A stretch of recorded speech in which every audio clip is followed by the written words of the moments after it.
Hey all, welcome to Homeschool and welcome back to Class 11 Chemistry.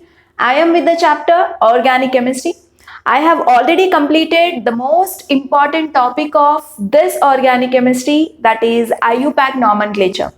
So we discussed about IUPAC nomenclature of saturated hydrocarbons with branches, nomenclature of unsaturated hydrocarbons, nomenclature of organic compounds with functional group, nomenclature of aromatic compounds, alicyclic compounds, right? So now I have come to a topic very important to understand, that is fundamental concepts in organic reaction mechanism.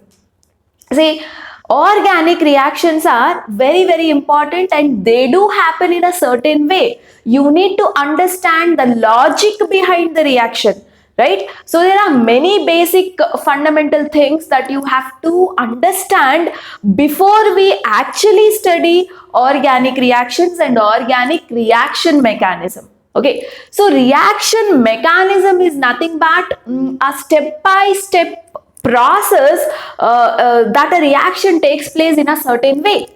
Okay, so that is what we mean by reaction mechanism. Step by step learning of reaction is reaction mechanism.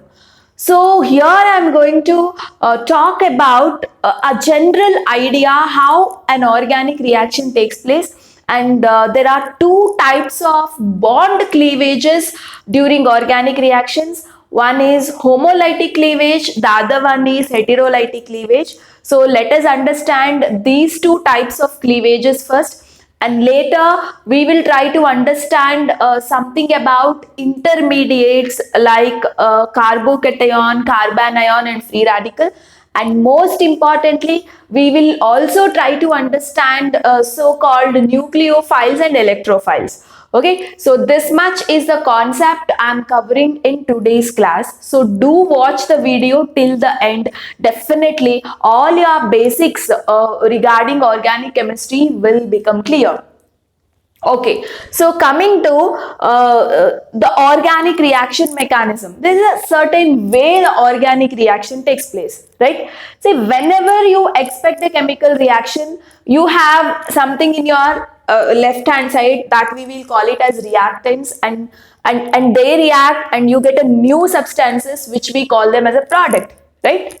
So here also you have a reactant. There is a certain organic molecule that is going to be reactive or that is ready for the reaction. So such organic molecule, the main molecule that is going to react, is called with the name substrate. So here substrate is nothing but an organic reactant. Okay, so organic reactant. One of the organic reactant is called as substrate. So this substrate is always carbon containing compound. So organic compound, when I say, definitely do contain carbon, right? So some carbon containing compound which is ready for the reaction is called with the name substrate, right? And then something must react, something must combine with substrate, only then you will get product, right? So when do you observe a change in a substrate? When you add some other reactant. So reactants, most of the time you will expect two. There will be two reactants, this side, I mean in the left side, they do combine and you get a product, right? So similarly, one of the reactant which is main organic compound was called as substrate, and the other reactant that you are combining with this. So the other reactant that is bringing some structural changes in the substrate, the other reactant that is responsible for the breaking of bonds in the substrate is called with the name attacking molecule. So this I will call it as attacking reagent. So there is some attacking reagent. So there can be two types of attacking reagent. We call them as nucleophiles and electrophiles. So this idea also I will give at the end. Okay, so when you add an attacking reagent, there you will expect, I mean where? in a substrate, you will expect certain changes in the structure. You may observe certain bonds getting broken up, right? So, attacking reagent. So, substrate combines with attacking reagent and you will observe the formation of intermediate. So organic reactions always involve one or the other intermediate formation. Okay, so there are many types of intermediates actually. So all these also we are going to discuss now. And intermediate undergoes some level of changes. Okay, some bonds may break, or intermediate undergoes some structural changes, or it may combine with other substances to give a final product. So this is the core idea how an organic reactions can take place. So you have your main carbon containing compound, which we call it as substrate. So you will observe some bonds breaking up in a substrate, or the structure would change when you give attacking reagent for this to react. So attacking reagents are of many types. We will discuss that later. And both of them, when they combine or when they react, you get so-called intermediate. And then this intermediate further undergoes certain changes in their structure, or it may react with some other stuffs, and you will end up finally in getting product, right? Okay. So now, whenever you give attacking reagent for a substrate, what I told you, substrate undergoes some breaking, some bonds in a substrate will break. Okay, so you will observe certain cleavage of bonds in a substrate. When do you observe cleavage of bonds in a substrate? When you supply some attacking reagents. So there are two types of cleavages usually you will observe with organic substrates. They are homolytic cleavage, and the other one is heterolytic cleavage. Okay, so homolytic cleavage is also called with the name homolysis, and heterolytic cleavage is also called with the name heterolysis. So we know the meaning of the word lysis, right? Lysis itself means breaking, right? So homo in the sense what? Equal. Homo is always equal, and hetero is what? Different. Okay, so let us understand what actually we mean by homolytic cleavage and heterolytic cleavage. Okay, fine. First and foremost, let us understand everything about heterolytic cleavage. Right. Suppose you have an organic substrate CH3X. X can be any halogen. Okay, let me take a specific halogen here, CH3Cl. Right? See, whenever there is an attacking reagent for this substrate, say this is the main organic molecule that is undergoing a reaction. So whenever I supply an attacking reagent, what would happen? This bond is going to get broken up. And we all know this is a covalent bond. And this is a single covalent bond. Bond itself means that there are two electrons in a bond, isn't it? Fine. In these two electrons, we all very well know that one electron belongs to CH3 group, the other electron belongs to Cl atom. Okay? And here you can observe one thing, Cl atom is more electronegative compared to carbon of CH3. Right? So here bond breaks in a such a way that both the shared pair of electrons move towards Cl. Okay, so such a cleavage of an organic bond, I mean a covalent bond, is called as heterolytic cleavage. So how is the bond getting broken up here? It breaks in a such a way that both shared pair of electrons will move towards one of the atom. So here both electrons, electron from methyl group and electron from Cl, that made a bond, right? So both electrons are actually moving towards Cl. Why are they moving towards Cl? Because Cl is more electronegative atom. Clear? Okay. So now what do you get? Bond will break and both electrons are moving there. So you will have a positive charge on CH3 and our Cl will get a negative charge. Okay, so what I can write as a definition for heterolytic cleavage? Bond breaks in such a way that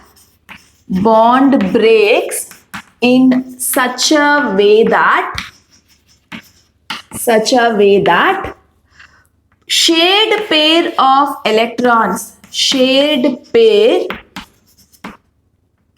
moves towards one of the atom. Okay, so this is the definition of heterolytic cleavage. And here you observe one thing. After heterolytic cleavage, one atom or a group will have a positive charge, the other atom will have a negative charge. Okay, see, if the positively charged group is a carbon group, say CH3, it's a carbon group, right? So this positively charged carbon groups, carbon species are called with the name carbocation. So this is called with a special name carbocation. So why we are calling this as carbocation? Because it is a carbon species and this positive charge is there on carbon. Okay, so if you look at CH3 plus, you will see there are only 6 electrons around carbon, right? So if I put CH3 structure elaborately, how do I put it? So H, 3 H's, positive charge. Why do I put positive charge?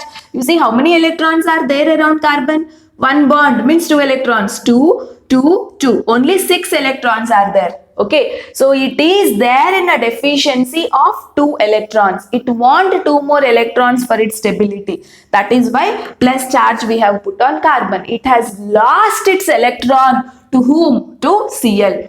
Right? So carbon species with positive charge is called as carbocation. So carbocation is one of the intermediate. What did I tell you? Whenever you add attacking reagent to a substrate, some bonds would break down and you will end up in getting intermediate. So here carbocation is one of the intermediate. So now let us learn about the other way of heterolytic cleavage, right?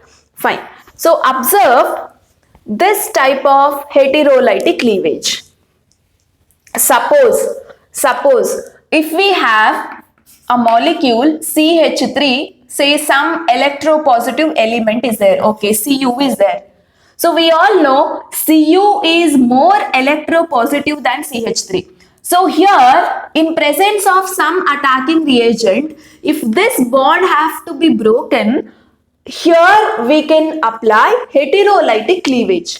Okay, so what happens here, since carbon is more electronegative than copper, both bonded pair of electrons or shared pair of electrons will move towards CH3 group. So what are the ions you will get? You will get CH3 with minus charge and Cu plus, right? And carbon species with a negative charge is called with the name carbanion. They are called as carbanions. Okay, so you must understand the two situations, like in which situation you are getting carbocation and in which situation you are getting carbanion. Okay, so whenever carbon groups, I mean organic groups are bonded with the most electronegative element, both bonded electrons will shift onto electronegative element and you will end up in getting positively charged carbon species, which we call it as carbocation. But when organic group has a bonding with some electropositive element, electropositive than carbon, then shared pair of electrons will move towards CH3. You will end up in getting negatively charged carbon species, which we call as carbanions. Okay, so here both carbocations and carbanions can be called as intermediates. Okay, fine. So that is all about heterolytic cleavage. So now we will learn what do we mean by homolytic cleavage. Homolytic cleavage. So this is very simple. In heterolytic, we observe both electrons moving towards one of the atom. But here you observe Br bond Br. You will observe homolytic cleavage when there is equal electronegativity difference between the atoms or group. Okay, see Br both have same electronegativity value. So here bond will not go, I mean both electrons will not go towards one of the atom. They are equally distributed. Okay, observe here. So these are the two electrons of a bond. Bond will exactly break in such a way that one electron moves to one atom, the other electron moves to another atom. Single electron transfer is always indicated by this type of arrow mark. You know, if a bond is moving that side, I mean if an electron is moving that side, you will put the arrow mark like that. If an electron is moving this side, you will use the arrow mark like this. This is single-headed arrow mark. If both electron movement, if two electrons are moving towards one of the atom, then double-headed arrow mark we will use.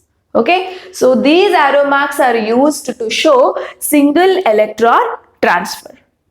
So what are the intermediates? I mean, what are the species you will get?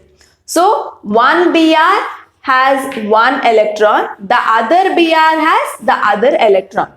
So such species are called with the name free radicals.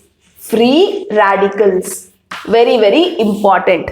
So these are the third type of intermediate that you can get.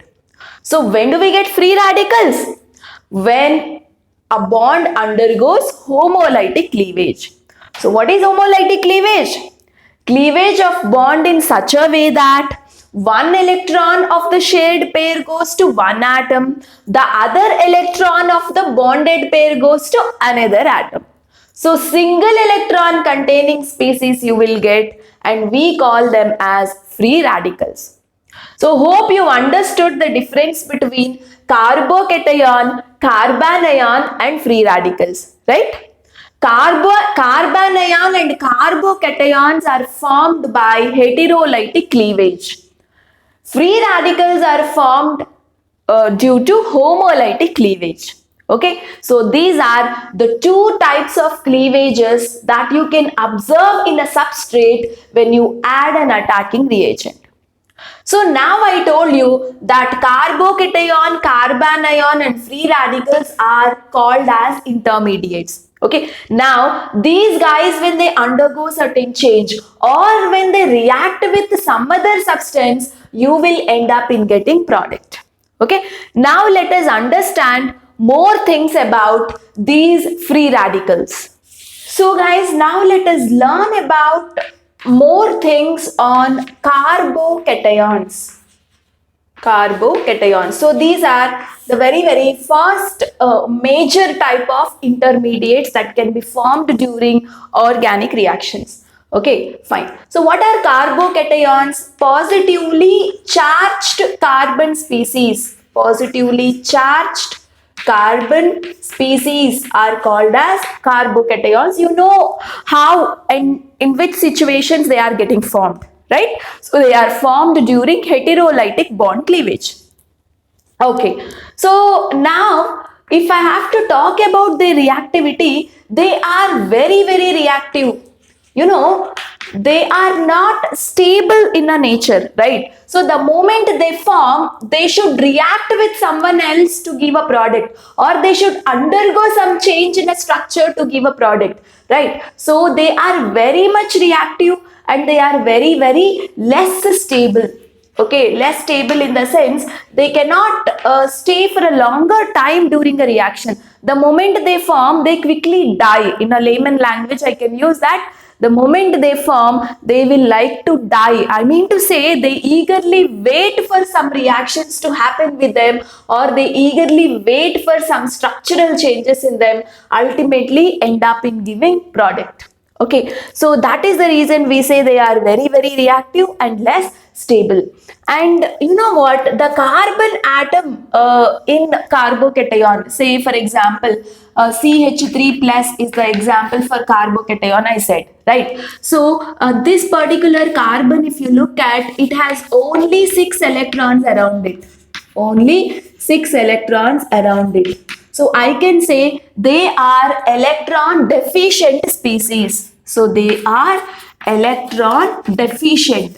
So we all know, if there are 8 electrons around any atom, then it is most stable one, right? So they have only 6 electrons, so they eagerly wait for the reactions to happen with them.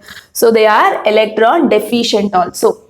Okay, and they have sp2 hybridization. So carbocations have sp2 hybridization. I mean to say, this carbon in carbocation has sp2 hybridization. So if anything has a sp2 hybridization, it will show what type of structure? Trigonal planar structure. Trigonal planar structure. Okay, say how these hydrogen atoms are arranged around that positively charged carbon in a trigonal planar shape. Okay, so here one hydrogen, here one hydrogen, and here one hydrogen, right? So this is how the CH3 molecule has a shape. CH3 plus ion has a shape. Okay, so anything that has sp2 hybridization will always should have a shape trigonal planar. Okay, so these are some basic idea on carbocation. And you actually have different types of carbocation, like primary carbocation, secondary carbocation, and tertiary carbocation. Okay, so how do I show primary, secondary, and tertiary here? Say CH3, CH2 plus. So this is an example for primary carbocation. What do you mean by primary carbon? If a carbon has a bond with one other carbon around it, then such a carbon is called as primary carbon. Okay, if you look at this carbon, with how many carbons it has got in bonding with? With only one carbon, that is this side, right? So looking at the number of CC bonds, you can decide whether a carbon is primary, secondary, or tertiary. Okay, so if you look at a positively charged carbon, this carbon, it has only one bond with other carbon. Okay, so there is only one carbon surrounding it. So such a carbon is called primary carbon. So what do you mean by secondary carbon here? You see this. Okay, so you can observe this carbocation. So this carbon, around it, how many CC bonds are there? I mean, this carbon has a bonding with how many other carbons? One carbon this side, one carbon the other side. So this carbon has 2 CC bonds, right? So there are 2 other carbons surrounding this. So such a carbon is called as secondary carbon, and such a carbocation on a secondary carbon, if you have a positive charge, and we call that carbocation as secondary carbocation. Okay, so now look at another structure, CH3, CH3, CH3. Okay, you look at this carbon. Can you tell me how many other carbons are there around it? 1, 2, 3. So this guy carbon has attachment with 3 other carbons around it. So such a carbon is called as tertiary carbon. Okay, and when you have a positive charge on tertiary carbon, you will call that as tertiary carbocation. Okay, so like this, depending on what carbon the charge is there, the positive charge is there, we have 3 types of carbocation. That is primary carbocation, where positive charge is there on primary carbon. In secondary carbocation, positive charge is there on secondary carbon. In tertiary carbocation, positive charge is there on tertiary carbon. Okay, so tertiary carbon means if a carbon is surrounded by 3 other carbons, it is called as tertiary carbon. Okay, fine. So among primary carbon, secondary carbon and tertiary carbon, always tertiary carbocation. This is very, very important point, guys. Every time we use this concept in our organic chemistry. So do remember this. Tertiary carbocation is always more stable than secondary. Secondary is more stable than primary. Okay, so the order that I gave you is nothing but stability order. Stability order. Okay, or reactivity order. Clear? So which carbocation is more stable? Tertiary carbocation is quite more stable and that can be more reactive also. Okay, secondary carbocation is less stable. Primary carbocation is very, very, very less stable. Okay, so why tertiary is more stable? Is because of inductive effect that we will discuss in the next video. Okay, so don't worry about the reason. So the reason for this order will be discussed in my next video, that is in inductive effect. Do watch that video, don't forget. Okay, fine. So this is about the basic idea on carbocations. Okay, now let us discuss about carbanions and free radicals. Carbanions. So what do you mean by carbanions? Even they are formed during heterolytic cleavage. I mean, if the shared pair of electrons move towards carbon, then we get carbanions, isn't it? So what I can write here, negatively charged carbon species are called carbanions. Okay, for example, CH3 minus. Right? Okay. So even these carbanions are very, very reactive. So they are one of the type of intermediates itself. Just they are opposite to carbocations, right? So they are also very reactive. But the hybridization of this carbon in carbanion is sp3 hybridization. So they have sp3 hybridization. Since they have sp3 hybridization, they will have pyramidal structure. Okay, so if I have to put the structure of the CH3 minus, one hydrogen here, second hydrogen here, third hydrogen here, and there is one negative charge, right? So this negative charge, that means there are 2 electrons, they are present in orbitals. Okay, so this is what we call pyramidal structure. So this carbon is sp3 hybridized. Okay, so that is the basic introduction about carbanion.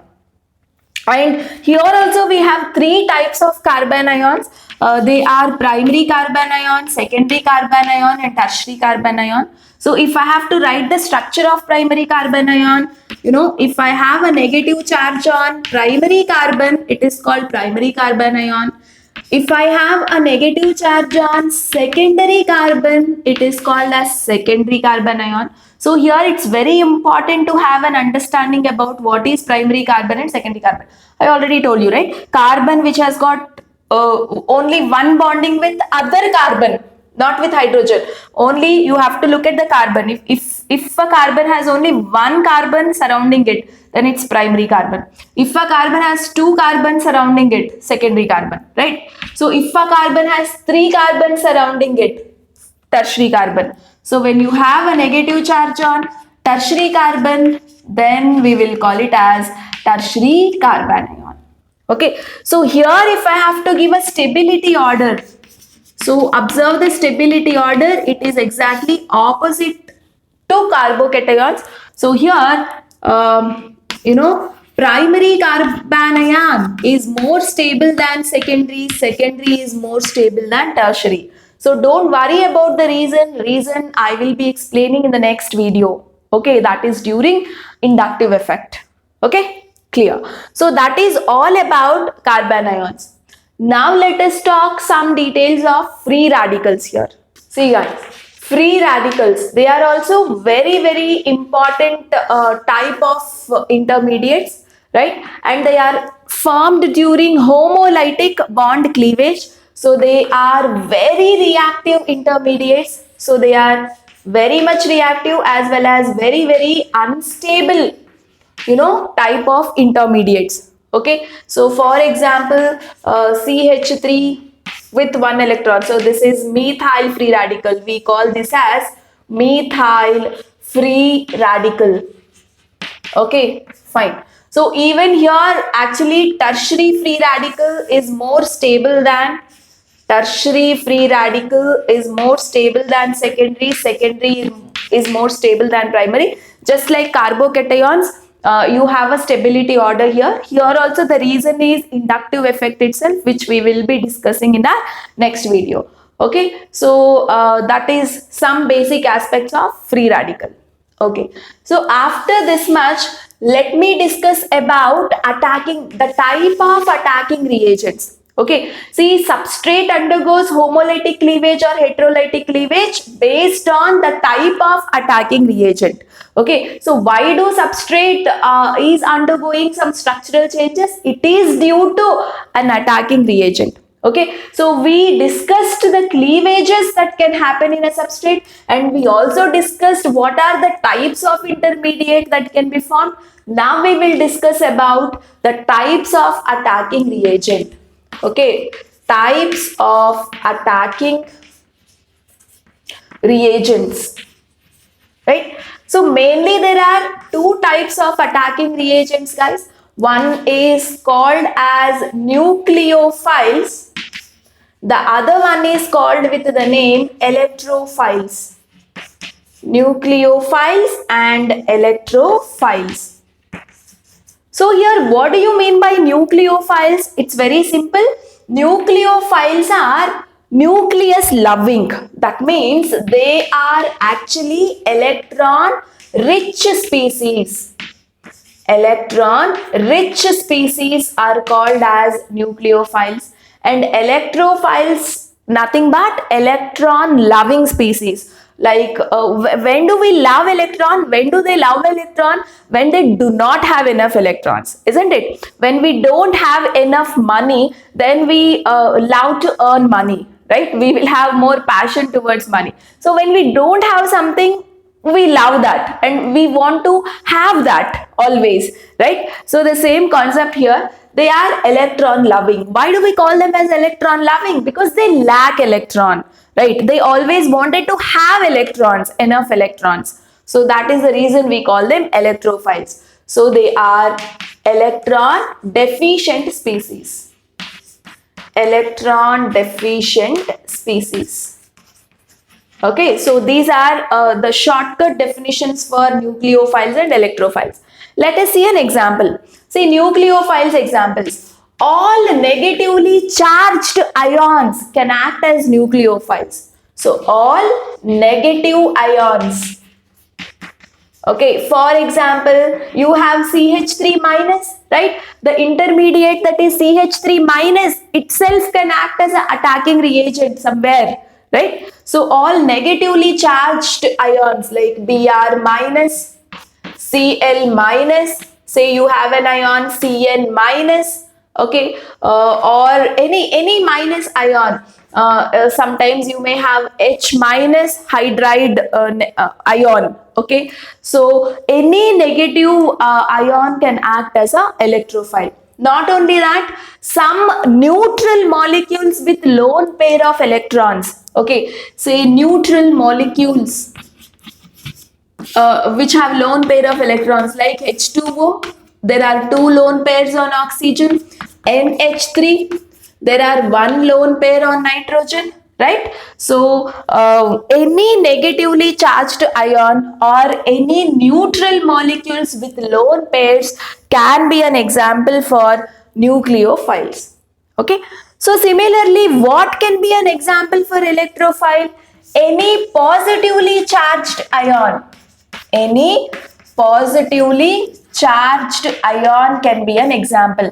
For example, Br plus can be an example, or H plus can be an example, or you have seen carbocation CH3 plus can be an example, right? So any positively charged species. And there are some neutral species which lack electrons, for example BF3. Can you think of how many electrons are there on BF3? You see BF3 molecule, if I have to write its structure, does boron satisfies octet rule? Octet rule in the sense what? Having 8 electrons around it. How many electrons does our boron has around it? 1, 2, 3, 4, 5, 6. 3 bonds in the sense three electrons are there around it. So it wants 2 more electrons for the stability. It wants 2 more electrons to satisfy the octet, to have that octet around it, right? So such molecules also can be an example for electrophiles. Okay, so BF3, AlCl3, ZnCl2. So all these neutral molecules also can be an example for electrophiles. So these are the 2 types of attacking reagent, nucleophiles and electrophiles. So you must able to give a differentiation, or you must able to differentiate between nucleophiles and electrophiles. That is the most important one. Clear? Okay, so we have discussed about nucleophiles and electrophiles. We also discussed about the different types of intermediates, and we discussed about the different types of cleavages, right? So now try to understand always, whenever an organic reaction must happen, it should happen between a nucleophile and electrophile. Okay, so if the attacking reagent is nucleophile, then there must be some carbon or some atom in a substrate that must be acting as electrophilic. Okay, only then the reaction takes place. So all organic reactions are actually happening between some electron rich guy and electron deficient guy. Okay, say if you take some nucleophile as attacking reagent, and you should have an idea that there must be some atom in the substrate that must be electron deficient. Only then the reaction possible. In case if you are taking up electrophile as the reagent, there must be some atom that is rich with electrons in the substrate. Only then the reactions would happen between them, and that leads to the formation of intermediates. Okay, so this is the general logic, guys. Always an organic reaction happens between nucleophilic center to electrophilic center. Okay, so if you take attacking reagent as nucleophile, then your substrate must be having some electrophilic center, some electron deficient atom or a center, a point. Okay, if you take up electrophile as a reagent, then our substrate must have had some atom with electron richness. Okay, some atom which is nucleophilic in nature. Okay, so that is how always organic reaction takes place. Now let us look at few questions from your NCERT textbook, so that you will have better idea on all of these that we have discussed. Look at these questions, guys. See, the first questions, you have to show how a cleavage can take place, whether homolytic cleavage or heterolytic cleavage. After cleavage, what do you get? That's what you have to do. Say, CH3 bond SCH3. Compared to this carbon, S is more electronegative, right? So here you will definitely observe heterolytic bond cleavage. When there is an electronegativity difference between the 2 bonded atoms, definitely heterolytic cleavage takes place. And the bonded pair of electrons always gets shifted to most electronegative atom. So here what happens? Bond is cleaved in such a way that both electrons are getting shifted to sulfur, to this group. So what are the species that you will get? You will get CH3 with positive charge, because this CH3 group has lost its electron, right? So that's why CH3 plus, and you will have SCH3 on S, you will have a negative charge. Okay, fine. So here how does a cleavage takes place? CH3 CN. So C, but here C is there in the form of Cn. So this is the most electronegative group As a group, it is more electronegative. So here also, heterolytic cleavage takes place and both electrons move towards CN group. So you will observe CH3 plus carbocation, methyl carbocation plus Cn minus. Okay, cyanide anion. Okay, so here you observe CH3 bond Cu. Cu is less electronegative than carbon. Compared to Cu, carbon is more electronegative. So definitely there is a electronegativity difference. So the bond is cleaved heterolytically and both shared pair of electrons will move towards CH3. So you will have CH3 negative charge on carbon. So here you will observe the formation of carbanion, isn't it? Plus Cu on that positive charge. Okay, coming to this, see, whenever you have similar electronegativity difference, Br, there is no electronegativity difference. You can't call one Br is more electronegative, the other Br is less electronegative. Both belong to same element, right? They are of same type of atoms. So there is no electronegativity difference. In such case, on heating, okay, so when you heat them or when you expose them to sunlight, homolytic cleavage takes place. Okay, so homolytic cleavage in the sense what? Breaking in such a way that one electron goes to one atom, the other electron goes to another atom. So what do you get? You will get bromine free radical and other bromine free radical. Okay, so hope you understood like in which situation homolytic cleavage takes place and in which situation heterolytic cleavage takes place. Okay, so that is all about the first question. Coming to second question, there are certain species or ions given and you have to tell them whether the ion or species is nucleophile or electrophile. You should identify whether they are nucleophiles or electrophiles. So what do you mean by nucleophiles? Electron rich species, negatively charged species or any neutral molecule with lone pair of electrons. What are electrophiles? Electron deficient species. That means any positively charged ion or a neutral molecule with electron deficiency. Okay, let's identify.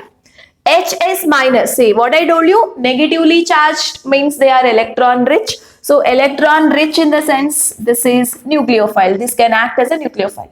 BF3, B, it has only 6 electrons around it. 2 more electrons are necessary for this guy to have an octet. So this has electron deficiency in the molecule. So I can call this as electrophile. C2H5O minus, whenever you see minus, no doubt it is a nucleophile. CH3 thrice N, see there is a lone pair on nitrogen. So this is electron rich guys. Even a neutral molecule with a lone pair can be called as nucleophile. And what about this? Anything with a positive sign means it is not having enough electrons and it is eagerly waiting for the electrons to have. So such a species are called electrophiles. So this is definitely an electrophile. And this one, C double bond O positive. There is a positive charge on carbon. Definitely this is electrophile. You know what? Whenever you have this situation in organic molecule, such a carbon, this carbon is always electrophilic in nature. Okay, why it will act as electrophilic in nature? Because it is bonded to oxygen. Oxygen is more electronegative. So you have a chance of shifting this pi bond towards oxygen. Okay, always one of the pi bond, always wants to move towards oxygen. So making this carbon electron deficient. So I say this carbon is electrophilic in nature. Okay, so that's why always whenever C double bond O, that particular C has a tendency to lose electrons. That is always electrophilic, right? So this is electrophile. And NH2 with minus sign, it is nucleophile. So this one, tell me whether this is electrophile or nucleophile. Comment your answer in the comment section. Okay, don't forget. Coming to next question. You have to identify electrophilic center. Okay, so you see this compound. If I have to write this elaborately, CH3, C has a double bond with O and C has one more hydrogen, I'll write here. So here among the two carbons, can you tell me which is electrophilic? Electrophilic means slightly electron deficient. Definitely this carbon, right? Because this is bonded with oxygen, so you have a chance of moving this pi bond towards oxygen. Okay, so always oxygen attracts a bond because it is more electronegative than carbon. So this bond doesn't completely belong to carbon, but that is more near to oxygen. So this carbon is electrophilic, we say. That means it has slightly electron deficient nature. Okay, so that is why this carbon is electron deficient. And coming to this molecule, if I have to write elaborately, CH3C, and you have a triple bond between carbon and nitrogen. So among the two carbons, which is electrophilic? You see, again nitrogen is more electronegative, no? So one of the bond has a chance of moving more towards nitrogen, making this carbon less electron deficient. Okay, right? Less electron thing. So that's why this carbon is electrophilic. Coming to this case, CH3I. So there is a bond between carbon and iodine. Iodine is more electronegative, no? So slightly the bond will move more towards iodine. If a bond breaks, the bond will move to iodine, right? Making this carbon electrophilic. So if bond is cleaved heterolytically, in the next chance, what do you get? You will have CH3 positive only. So this carbon is electrophilic in nature. Okay, so identifying which carbon in an organic molecule is electrophilic is very, very important. Always when you have a carbon with double bond O, then such a carbon is electrophilic. CN, okay, nitrogen more electronegative, so such a carbon is also electrophilic. Okay, and here in this situation also the carbon is electrophilic. So in general, what I want to tell you is, in any organic molecule, if a carbon is bonded to any electronegative element, then that carbon will become electrophilic, electron deficient center. That means if any nucleophile is there around this, the nucleophile, where will it go and attack? It will attack this carbon because it's a I told you, organic reaction is always between nucleophile and electrophile. So nucleophile is electron rich guy. Where will it go and attack? It will attack electron deficient guy. Who is electron deficient in a molecule? This carbon. Okay, so identifying electrophilicity or nucleophilicity of an atom in an organic molecule is very, very, very important thing. Okay, so hope you are clear with these basics. So with these basics, in my next video, I will come up with electron displacement, and under that the first method is inductive effect. Okay, so organic molecules, all of them have a certain character. There is always a tendency of movement. See what I told you, C triple bond N. I told you there is a chance of moving bond more towards nitrogen, right? See here, always within a molecule, there is a chance of moving these bonds to one of the atom. So these movement of bonds will decide the reactivity of a molecule. You know, that is what we mean by inductive effect. So various effects we are going to learn, right? So these effects knowledge is very, very essential to understand organic reactions in future. So do watch my next sessions, and I will come up with the first effect, that is inductive effect, in my next video. Thank you so much. Do subscribe our channel to learn the organic chemistry in a best possible way and in a easiest way. Thank you so much.